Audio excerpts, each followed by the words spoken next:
Halo sobatku, dimanapun kalian berada, gimana kabarnya? Semoga kalian dan keluarga dalam keadaan baik-baik saja ya. Kali ini kita akan membahas alur cerita Donghua legenda kematian abadi atau Xuanwu di Jun.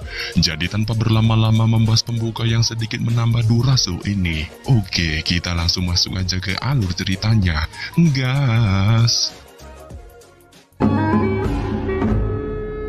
Berjalan di keningan malam, dengan diliputi suasana hati yang hancur atas pengusiran sekte yang sangat dicintainya, Ye Chen pun mulai mengingat semua kenangannya di sekte Jengyang, yang salah satunya kebucinannya bersama Ning Xuang.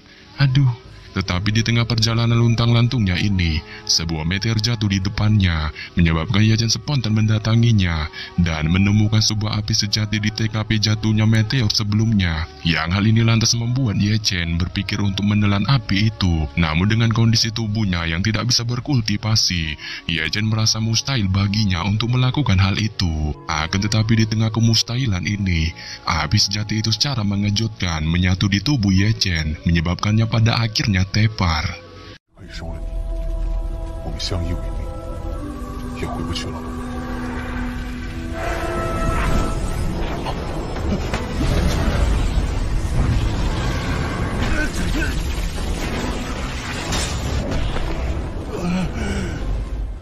Pasca kejadian itu, Ye Chen terbangun di wilayah perkebunan Xiaoling dengan segera mengecek tubuhnya dan menemukan lautan inti yang disebabkan fenomena api sejati sebelumnya di sekitar dantiannya, menyebabkan dantiannya pada akhirnya pulih meski kultivasinya kembali lagi ke tahap awal. Yang bahkan bangunnya Ye Chen ini pun disambut hangat sang pemilik kebun bernama Zhang Pengnian atau kita sebut aja Abajang saat beliau mengajak Ye Chen untuk mangan.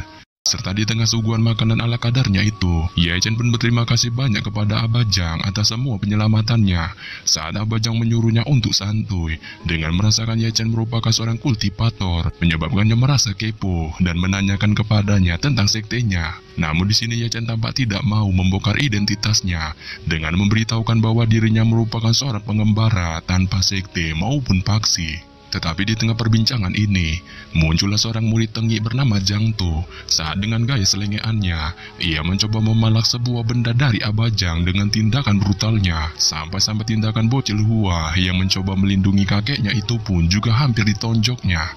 Tetapi secara heroik, Ye Chen tiba-tiba menggagalkan hal itu. Saat tindakan Ye Chen ini pun spontan menyulut kemarahan Zhang Tu, menyebabkan baku hantam pun segera terjadi.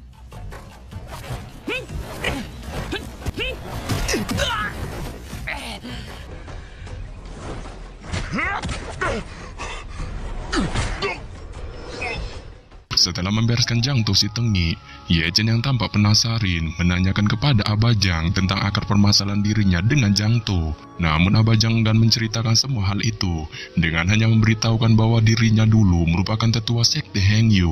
Hal ini pun lantas membuatnya merekomendasikan Ye Chen untuk menjadi bagian murid sekte Hengyu. Saat Ye Chen yang mendengar ini tampak tertarik, tetapi ia merasa ragu dengan peraturan yang ketat pemilihan murid di sekte Hengyu. Namun di sini Abajang berniat akan menuliskan sebuah surat orang dalam kepada Ye Chen guna memberinya kesempatan untuk memasuki sekte Hengyu.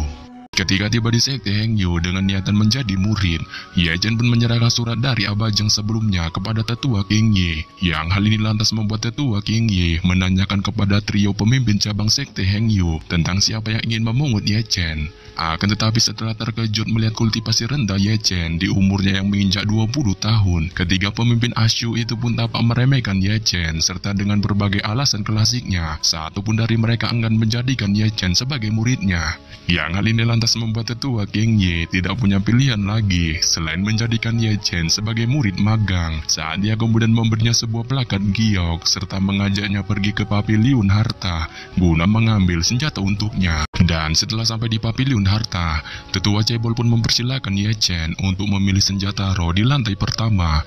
Saat Ye Chen segera mengunboxing ruang lantai pertama dan menemukan sebuah pedang naga mistik yang ternyata itu adalah pedang rongsokan. Wow. 元龙宝剑。Namun setelah mengunboxing semua senjata di ruangan ini, Ye Chen tidak menemukan sebiji pun senjata yang cocok untuknya, sehingga menyebabkannya tampak kelelahan, sampai tibalah bola api sejati di dalam tubuhnya, menuntunnya ke ruangan senjata yang tampak mirip-mirip dengan penguasa Suan Mang Oyan bernama Pagoda Surgawi, menyebabkannya mencoba mengangkat senjata itu yang memiliki bobot seperti palu Thor. Namun setelah menempelkan tangannya di Pagoda Surgawi itu, Ye Chen secara mengejutkan tiba-tiba masuk ke dimensi pagoda saat ia segera dihadapkan oleh sebuah tantangan untuk menjinakkan pagoda itu sebagai senjatanya dengan melawan kesadaran Pagoda Surgawi berbentuk jin Ifrit. Namun di tengah pertarungan itu, Ye Chen tampak kewalahan menghadapi gempuran kesadaran pagoda saat dia tanpa basa-basi segera mengeluarkan api sejati di dalam tubuhnya.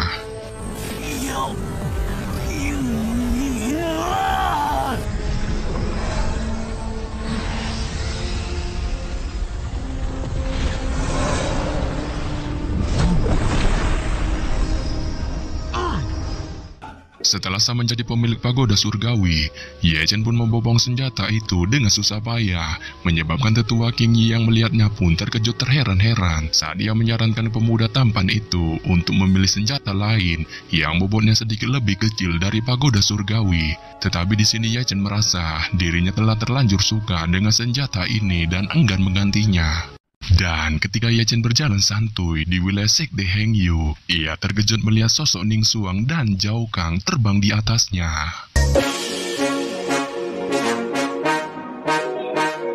Yap.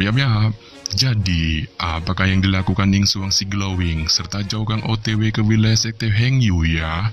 Dan apakah dua sejoli itu akan menemukan keberadaan dari Ye Chen? Kita tunggu aja di episode selanjutnya. Bye-bye.